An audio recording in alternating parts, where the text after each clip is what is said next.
자, 이스라엘 백성들은 지금 굉장히 역사의 중요한 시점에 와 있습니다. 그들은 애굽의 노예였다가 하나님께서 모세를 보내어서 그들을 애굽에서 탈출시키시죠. 그래서 출애굽합니다. 홍해를 건너고 또 시내산에서 하나님의 언약의 말씀을 받았고, 그리고 광야 40년을 거쳐서 드디어 약속하신 가나안 땅에 이르게 됩니다. 이미 가나안 동편은 모세 때 점령한 땅을 두 지파 반, 르우벤, 갓, 므낫세 반 지파에게 약속해 주었고, 이제 요단 서편으로 들어가죠. 그들이 처음 요단강을 건너서 그들이 자리를 잡은 곳은 길갈이라고 하는 곳입니다.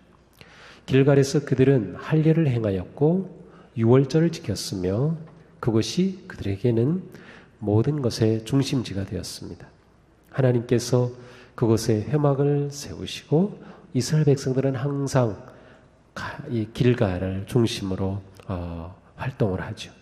그렇게 가나안 땅에 들어가 7년 동안 그 땅을 정복하게 됩니다.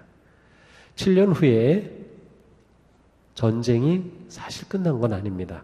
정전은 아니고 휴전이었어요. 왜냐하면 아직도 차지할 땅은 많이 있었기 때문에 전쟁은 이제 지파별로 계속 되어야 했습니다.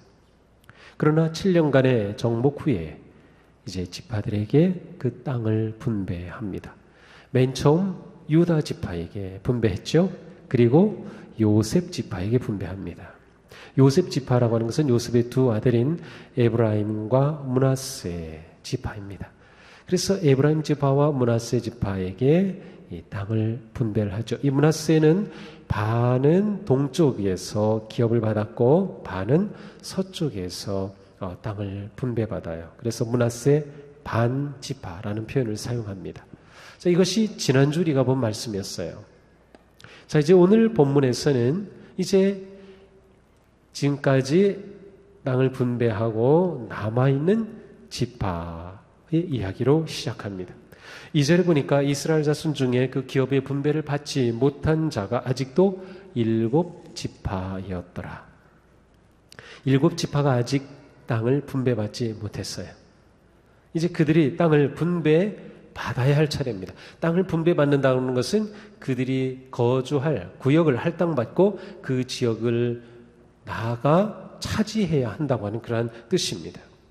그런데 그 다음 말씀을 보니까 너희가 너희 조상의 하나님 여호와께서 너희에게 주신 땅을 점령하려 가기를 어느 때까지 지체하겠느냐. 지금까지 땅을 계속 분배해 왔는데 지금 나머지 7지파들이 지체하고 있어요. 땅을 분배받기를 지체하고 있어요. 분배받는 것은 동시에 나아가서 땅을 차지해야 하는 것인데 그들이 머뭇거리고 있는 것이죠. 그들은 지금 무엇인가 문제가 생긴 겁니다. 왜 그들이 지체하고 있을까요? 물론 성경은 그 이유에 대해서는 말씀해 주지 않습니다. 아마도 우리는 여기에서 바로 앞에 분배받았던 요셉 지파의 이야기를 다시 생각하게 됩니다. 에브라임과 므낫세 지파가 자기들의 땅을 분배받았을 때 여호수아에게 와서 이렇게 말하죠. 우리가 큰 민족이 되었는데 당신이 나의 기업을 위하여 한 제비 한 분깃만 주시면 어찌함이니까? 우리는 큰 지파인데 왜 이렇게 조그만 땅을 주느냐라고 여호수아에게 이의를 제기한 거예요. 그때 여호수아는 말하죠. 아니야, 너희가 차지할 땅 많아. 아직도 땅이 많이 있다. 그러므로 너희는 스스로 올라가서 개척해라. 너희가 이 땅 딱 받은 땅으로 제한된 게 아니야. 너희는 올라가서 개척해. 산지도 있고 골짜기도 있다. 너희는 올라가서 개척하라. 그런데 그들은 또 말하죠. 그 산지 넉넉하지 않습니다. 그리고 그 골짜기에는 가나안 족속들 모두 철병거를 가지고 있습니다. 우리가 그들과 그래서 싸워서 이길 힘이 없습니다. 라고 말하죠. 이때 여호수아는 자기가 속한 에브라임 지파가 와서 자기에게 그렇게 요청했던 거예요. 근데 그들의 그 요청에 대해서 받아주지 않죠. 자, 이 모습을 다른 지파들이 보고 있었습니다. 가장 큰 유다 지파, 그 다음 가장 영향력이 있는 에브라임 지파가 땅을 분배받는 것을 보았어요. 그런데 에브라임 므낫세 지파가 불평을 하죠. 만족해하지 않죠. 그리고 그곳에 있는 철병거를 가진 가나안 족속과 싸울 수 없다고 하는 겁니다. 나머지 지파들은 말 그대로 나머지였어요. 전체적으로 볼 때 작은 지파, 약한 지파들입니다. 아니, 저렇게 강한 지파가 자기들이 할 수 없다고 하는데 우리는 어떻게 해? 이들이 나아가 싸울 용기를 잃어버리는 거예요. 그들이 처음에 땅에 들어올 때 가지고 있었던 그 기대와 꿈, 그들의 비전이 흐려지는 거예요. 감사가 없는 불평, 불만 속에서 그 부정적인 영향이 그들에게 그대로 미칩니다. 그래서 이스라엘의 남은 7지파들이 나아가 싸울 생각을 하지 않고 그냥 지체하고 머물러 있는 것이 너무도 안타까운 거죠. 바로 이런 상황에서 여호수아가 오늘 본문의 말씀을 그들에게 하고 있는 것입니다. 하나님께서는 이스라엘의 이러한 상태를 그냥 두지 않으셔요. 먼저 1절에 보니까 이스라엘의 온 회중이 실로에 모여서 거기에 회막을 세웠으며 그 땅은 그들 앞에 돌아와 정복되었더라. 그 땅은 그들 앞에 돌아와 정복되었더라. 사실 이것은 뒤에 있을 이야기의 결론을 앞에서 기록해 놓은 거죠. 회중이 실로에 모여 거기에 회막을 세웠다. 이 표현이 굉장히 중요합니다. 회막은 하나님이 임재하시고 하나님이 계시는 곳입니다. 그래서 하나님이 계시고 모세가 그 하나님을 만났어요. 회막입니다. 여호수아가 하나님을 만났어요. 하나님을 예배할 중심입니다. 근데 그 회막이 실로로 옮겼습니다. 어디서부터 옮겨졌는가 하면 바로 길갈에서부터 옮겨졌어요. 길갈은 이스라엘이 처음 가나안 땅에 들어가서 자리를 잡은 곳, 거기서부터 그들은 계획을 세우고 전략을 세워서 여리고를 공격했고 아이성도 공격했고 남쪽으로 공격하고 계속 그들은 다시 길갈로 돌아오죠. 길갈이 회막이 있는 그들의 중심, 신앙의 중심, 그들의 모든 중심이 바로 길갈에 있었기 때문에. 그런데 그 길갈을 갑자기 실로로 옮긴 겁니다. 하나님께서 회막을 실로로 옮기셨어요. 그런데 실로라고 하는 그곳 자체는 이스라엘과 별 관계가 없는 곳입니다.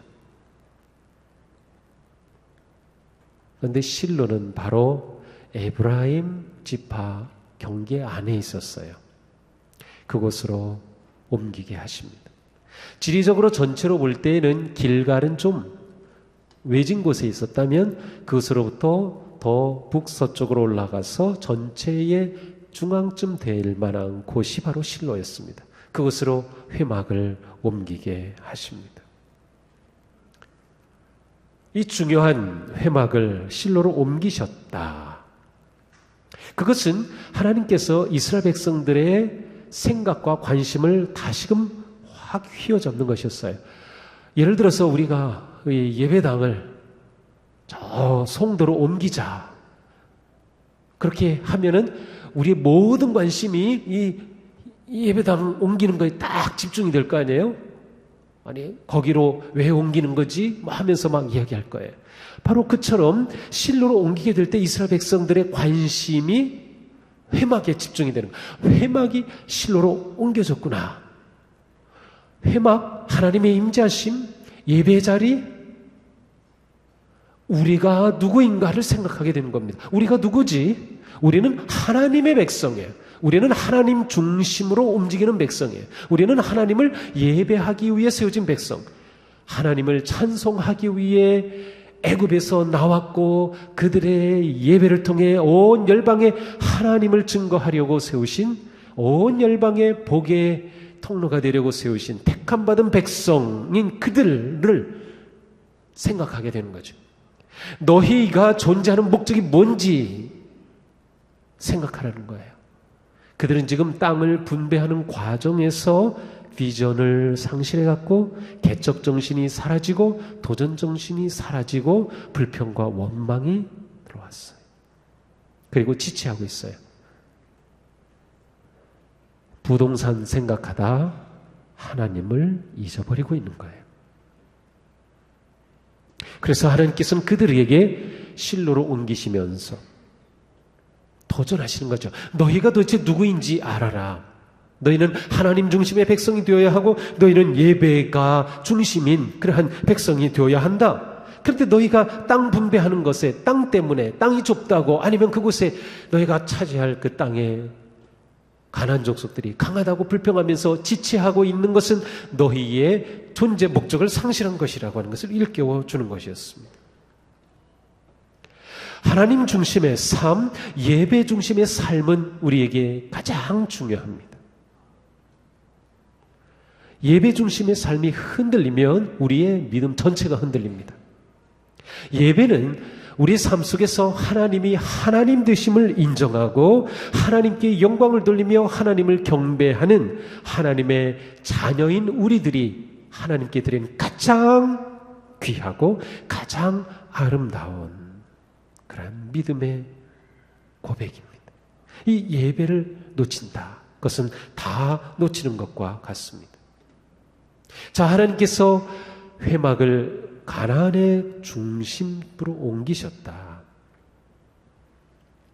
가나안 땅은 어디를 가든지 우상 숭배하는 곳이었어요. 어디를 가든지 큰 나무가 있으면 그 나무가 그 상수리 나무, 큰 상수리 나무에서 이 구약을 보면은 그들이 나무 아래서 우상 숭배하고 있는데 그게 별건가 그랬는데 실제로 상수리 그 도토리가 말이죠. 글쎄요. 제 엄지보다 이만큼 커요. 도토리 알이 이만해요. 그거로 묵을 쓰면 엄청 많이 나올 것 같다. 이만은. 그런 열매가 엄청 많으면 그 아래에서 우상 숭배하는 거예요. 큰 산 아래서 우상 숭배하는 거예요. 가나안은 어디를 가든지 다 우상 숭배하는 거예요. 모든 자리가 쉽게 말하면 예배하는 자리가 가나안이었어요. 그런데 하나님께서 실로의 회막을 옮기심으로 하나님을 예배하는 자리, 이 자리다. 온 땅은 다 자기들의 우상을 숭배하고 있지만 이곳에 하나님을 예배하는 곳이 있다. 하나님 중심의 땅이 되게 하기를 원하시는 거예요. 예배 중심의 민족이 되기를 원하시는 거죠. 이것은 오늘 우리들에게도 너무도 중요한 일입니다. 왜냐하면 우리가 살고 있는 이 세상은 곳곳이 우상 숭배입니다. 사람들의 마음을 휘잡고 사람들의 예배를 받는 것들이 곳곳에 있어요. 재물이 그렇죠. 권력이 그렇죠. 인기가 그렇죠. 명예가 그렇죠. 외모가 그렇죠. 멋진 스펙이 그렇죠. 다 거기에 매여 있어요. 온갖 곳곳에 우상 숭배할 것들이 가득 차 있어요. 그리고 모든 광고는 전부 우상 숭배를 요구하는 광고예요. 모든 광고는. 이러한 세상에서 사는 우리에게 예배를 드린다고 하는 것, 하나님을 예배한다고 하는 것은 얼마나 중요한지 모릅니다. 우리가 주일마다 예배 드릴 때 이 예배 드리는 행위 자체가 세상을 향하여서 오직 하나님만이 진정한 하나님이시다. 오직 하나님만이 예배 받으실 분이다. 오직 하나님만이 영광 받으실 분이라고 하는 것을 선언하는 위대한 고백입니다. 이게 중요한 거예요. 예배 와서 은혜 받지 못하고 오늘 뭐 왜 이래, 말씀 왜 이래 막 그러는 거, 그거는 다 부차적인 거예요. 우리가 예배자로 왔다는 것 자체가 중요해요. 그리고 이것이 매주일마다 반복적으로 일어난다는 그것이 중요해요. 이 반복이 한 주 딱 끊어지기 시작하면 그 순간부터 우리의 믿음은 하향입니다. 이건 100%입니다. 예배 자리가 얼마나 중요한지 몰라요. 우리는 예배를 생각할 때 예배 와서 내가 무엇을 얻지? 내가 어떤 은혜를 받지? 어떤 좋은 말씀을 듣지? 그러한 내가 받는 것에 초점을 두지만 그것은 두 번째 항상. 예배는 우리가 하나님 앞에 와서 나를 드리는 거예요. 우리가 몸으로 와서 우리 몸을 이미 드린 거예요. 우리의 시간을 드리는 거예요. 우리의 관심을 드리는 거예요. 우리의 찬양을 드리는 거예요. 우리의 기도를 드리는 거예요. 이것이 예배의 본질이고 핵심이에요. 이것을 놓치면 우리 신앙은 무너져요. 너무도 많은 사람들이 예배를 잘못 생각해요. 나 오늘 가서 예배 별 은혜도 못 받고, 아니에요. 예배 너무도 중요해요. 이스라엘이 지금 그 상황에 서 있는 거예요. 하나님께서는 그들에게 실로라고 하는 중심의 회막을 옮기심으로 너희는 하나님을 예배할 백성이다. 하나님을 찬송하라고 지음을 받은 백성이라는 것을 깨우쳐 주시며 그들이 무엇을 보아야 할지 그들을 새롭게 세워 주십니다. 이렇게 회막을 실로로 옮긴 후에 여호수아는 이스라엘 백성들에게 말씀을 선포합니다. 너희가 어느 때까지 지체하겠느냐? 각 지파에서 3사람씩 선정해라. 그들을 보낼 테니 그들이 일어나서 두루 다니며 그 땅을 그려서 내게로 돌아와라. 그들의 지체하고 있음을 경고하는 말씀이죠. 깨우치는 말씀이죠. 그들이 지금 나태함에 빠져 있어요. 그들을 다시금 일으키는 말씀을 선포하십니다. 이스라엘 백성들은 다시 그 말씀을 듣고 일어서야 했습니다. 그들이 지금 무엇에 빠져가는지 다시금 돌이켜야 했습니다. 말씀의 길을 열고 순종해야 할 자리에 섰던 것이지요. 그들이 잃어버린 비전을 되찾고 잃어버린 개척 정신을 되찾고 잃어버린 도전 정신을 되찾아야 할 시점에 서 있게 되었습니다. 철병거가 핑계가 될 수 없는 부르심, 산간지방이 이유가 될 수 없는 부르심 앞에 그들은 세워졌습니다. 영적 게으름에 빠지면 자기중심적으로 움직입니다. 영적 게으름에 빠지면 자기중심이에요. 그래서 내가 보니까 저기는 산지예요. 너무 좁아요. 저기는 철병거가 있어요. 아닌 거죠. 영적 게으름의 문제입니다.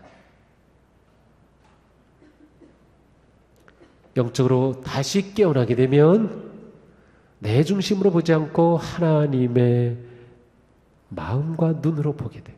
하나님께서 이끄시는 길, 하나님께서 허락하신 곳, 하나님께서 말씀하신 것이라면 능히 취할 것이다 라는 믿음이 세워진 거죠. 그들은 여호수아의 말씀 앞에 다시금 서게 됩니다. 여호수아가 말씀한 것은 3가지로 요약이 되죠. 일어나라, 두루 다녀라, 그리고 가서 그 지역을 보고 그려라 하는 것이에요.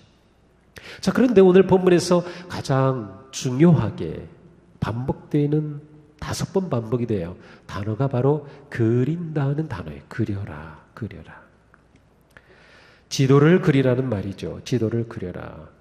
그런데 이 그린다라고 하는 이 단어는 우리가 생각하는 것처럼 뭐 그림을 이렇게 그린다 하는 것보다 더 깊은 의미가 있어요. 카타브라는 이 단어는 새긴다는 뜻이에요. 새긴다. 그래서 영어로 보면 script라는 그런 단어를 사용해요. 새기는 거예요. 다시 말하면 묘비명에다가 파서 글자를 새기듯이 그렇게 지도를 새겨오라 그런 의미예요. 물론 지도를 그렸겠지만 그 의미는 아주 깊은 가슴에 새길, 그래서 지워지지 않을 비전의 지도를 그려오라 그런 의미입니다. 그들은 나가서 그 땅을 두루 보면서 지도를 새겨와야 했습니다. 그들이 그 땅을 들여보면서 무엇을 봐야 했을까요? 물론 그려온 그 지도를 가지고 여호수아는 땅을 분배를 하죠.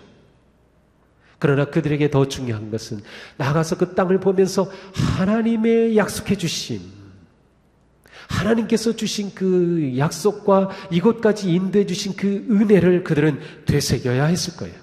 하나님이 주시는 비전을 그들은 보아야 했던 거죠.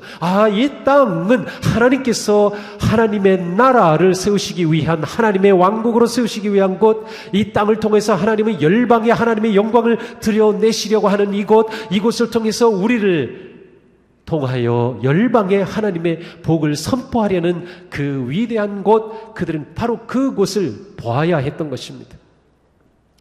본다고 하는 것이 얼마나 중요한지 모릅니다. 보는 것. 어제도 이렇게 뉴스 보니까 요즘 그냥 서울 그 아파트 값 때문에 정부에서도 여러 가지 대책을 내놓고 난리잖아요. 그런데 이게 아파트 값 나오는데 보니까 이 한강 바로 한강 그 첫 번째 옆에 있는 아파트가 뒤에 있는 아파트보다 1억이 비싸요. 1억이 더 비싸요. 아이고. 1억이 값이 아니라 더 비싼 거예요. 그 사람들은 또 우리보다 상상할 수 없는 그런 돈을 가지고 사는 것 같아요. 무슨 차이가 1억일까요? 그냥 한강이 보인다는 거예요. 아파트에서 보면 한강이 보인다. 그거게 1억이에요. 보는 게 그렇게 중요한 거죠. 보는 게 비전이죠. 보는 게 꿈이죠. 하나님이 주신 비전을, 꿈을 그리는 사람은 그 인생이 값이 폭발적으로 높아집니다. 하나님의 자녀의 값이에요, 그게. 그 그림을 그리라고 하는 거죠. 비전이 점점 희미해지고 믿음이 약해질 때 하나님께서는 그들이 다시금 하나님이 주시는 비전을 되찾기를 원하셨어요. 다시금 열정으로 타오기를 원하셨어요. 다시금 개척정신을 가지고 도전정신을 가지고 나아가기를 원하셨던 것이죠. 그러나 이 일은 아주 위험한 일입니다. 바로 그들이 그 땅을 두루 다녀야 했기 때문에 수고로운 일이고 희생해야 될 일이고 헌신해야 될 일이었어요. 비전은, 꿈은 저절로 이루어지지 않아요. 거기는 반드시 희생이 있고 헌신이 있고 삶을 온전히 드릴 때 꿈이 이루어지죠. 성경에 있는 많은 믿음의 선조들은 하나님 주시는 꿈을 그렸고 그리고 그것에 헌신하였어요. 도전했던 것이죠. 여호수아의 말씀을 들은 이스라엘 백성들은 순종합니다. 8절 9절에 보니까 그들이 일어나서 떠났어요. 그리고 그들이 가서 두루 다녔어요. 그리고 7부분으로 그려서 새겨서 실로 진영에 돌아왔어요. 잘한 일이죠. 여호수아가 요청한 그대로 순종했어요. 말씀이 그들을 일으켰습니다. 말씀이 그들을 다시금 세웠습니다. 말씀이 그들이 놓쳤던 비전을 회복시켜 줬어요. 우리의 삶에서 예배와 말씀은 이렇게 중요합니다. 내가 누구인지 예배를 통해 다시금 계속 확인하는 거죠. 나는 하나님 앞에 선 복된 존재다. 복된 존재다. 얼마나 복된 존재인지 아세요? 아침에 침대에서 눈을 떠요. 그리고 뭐 하나요? 기지개를 켜나요? 오늘 또 피곤해. 그러나요? 아침에 눈을 뜰 때 하나님, 저에게 생명 주셔서 감사합니다. 그때 하나님께서는 우리에게 내가 너 사랑한다. 너 내 아들이야. 너 내 딸이야. 제 아들들이 다 컸어요. 대학생이고 대학 졸업하고 그랬는데 이게 아들 자는 모습 봐도 얼마나 사랑스러운지 몰라요. 다 큰 아들인데도 이렇게 널브러져 자는데도 너무 귀엽고 사랑스러워요. 하나님이 우리를 그렇게 보시는 거죠. 너는 내 아들이다, 내 딸이다. 자, 그런데 중요한 게 뭐예요? 나는 오늘 하루를 아직 살지도 않았어요. 내가 오늘 하루 살면서 선한 일을 하지도 않았어요. 내가 오늘 살면서 의롭게 하지도 않았어요. 내가 오늘 살면서 좋은 일을 한 것도 아니에요. 그냥 눈을 떴을 뿐이에요. 그런데도 하나님은 우리를 사랑해 주신. 내가 착한 일을 했기 때문이 아니라 예수 안에서 나를 구속하여 주셨기 때문이죠. 이러한 존재인 것을 알고 하루를 사는 그 삶이 얼마나 복되고 힘이 날까요? 바로 이스라엘 백성들이 민족적으로 그러해야 했어요. 하나님께서는 우리가 순종하기도 전에 택하셨어요. 우리에게 이렇게 놀라운 약속을 주시고 그 약속을 이루어 주시는구나. 그들이 여호수아에게 가지고 왔을 때 여호수아는 그들을 위하여 실로의 여호와 앞에서 제비를 뽑고 그가 거기서 이스라엘 자손이 분파대로 그 땅을 분배하였더라. 그들은 일어나 그 땅을 차지할 수 있었습니다. 그들에게 중요한 것이 회복되었을 때 그들에게 땅이 주어졌습니다. 그들에게 중요한 것은 곧 하나님이었습니다. 하나님을 예배하였고 하나님 중심이었습니다. 우리의 믿음 생활에서도 이것은 너무도 중요합니다. 우리가 믿음으로 살아가면서 우리는 많은 갈등에 빠집니다. 왜 빠집니까? 나는 열심히 신앙생활하고 열심히 하는데 하나님은 내게 복을 주시는 것 같지 않아. 일도 잘 안 되고 사업도 잘 안 되기도 하고 우리 자녀가 계속 시험에 떨어지기도 하고 하나님 도대체 뭐예요? 저 열심히 하나님 섬겼는데 저한테는 이게 뭐예요? 근데 이렇게 보니까 쟤는 걔도 잘 안 다니고 그러는데 뭐 하는 것마다 잘 돼. 그러면 어떻겠어요? 그런 거 보면서 할렐루야 하시는 분 계세요?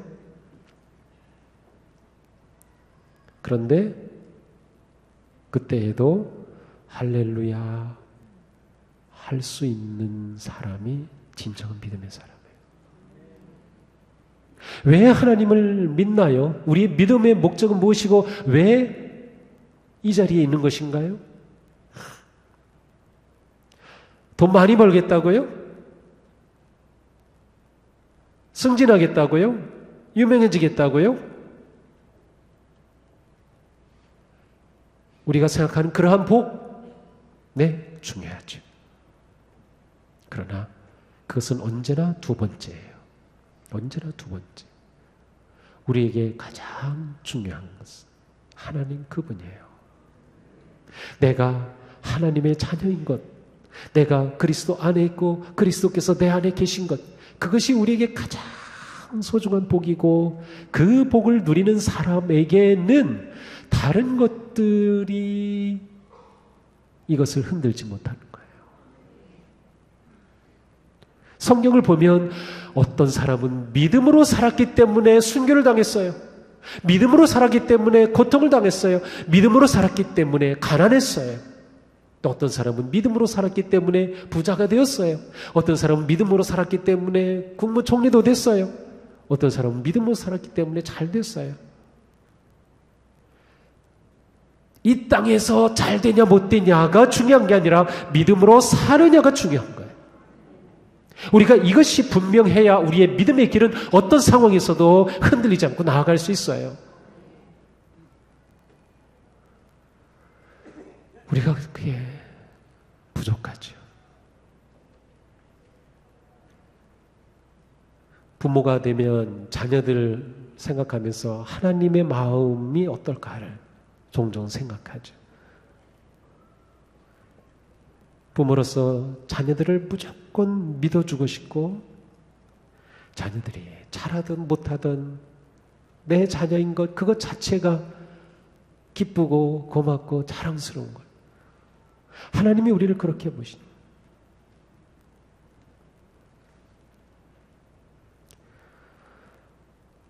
우리가 믿음으로 사는 길은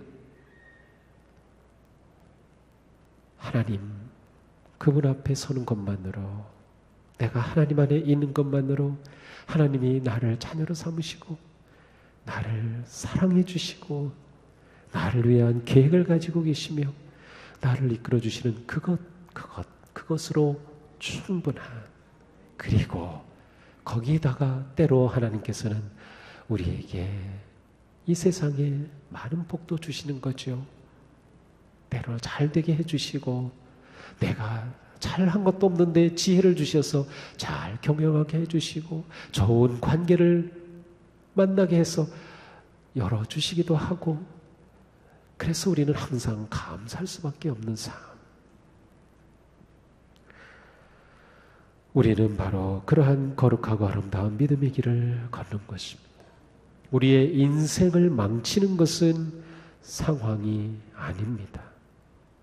이스라엘 백성들이 처했던 환경이 문제가 아니었습니다. 그러니 이제 우리는 다시금 일어서서 담대하게 하나님을 향하여 나아갈 수 있기를 바랍니다. 모세는 80세에 하나님의 부르심을 받고 위대한 사명의 길을 출발했습니다. 갈렙은 85세에 하나님의 언약의 약속을 붙잡고 그 약속이 이루어질 것을 요구하며 담대하게 그 땅을 차지하며 나아갔던 것입니다. 우리도 지금도 늦지 않았습니다. 지금도 우리는 비전을 회복할 수 있고 하나님이 주시는 그 아름다운 비전의 지도를 그리면서 내 인생의 그 영광스러운 모습을 그려보시기 바랍니다. 내가 어떤 상황에서라도 나는 거룩한 길을 걸어갈 거야. 나는 어떤 상황에서라도 하나님에 대한 믿음과 신뢰를 결코 놓지 않을 거야. 나는 어떤 상황이 있더라도 하나님 안에 있기 때문에 언제나 하나님의 은혜 안에 감사하며 하나님이 주시는 진정한 평화를 누리며 살아갈 거야. 그리고 나로 인해서 누군가를 구원하며 하나님의 복을 전해주는 정말 복된 존재가 될 거야. 나 때문에 누군가가 행복해지는 그러한 멋진 인생을 살아갈 거야. 다시 한번 우리 인생의 꿈을 꾸고 비전의 지도를 그리며 담대하게 삶의 자리로 나아가는 우리 모두가 되기를 주님의 이름으로 축복합니다. 기도하겠습니다.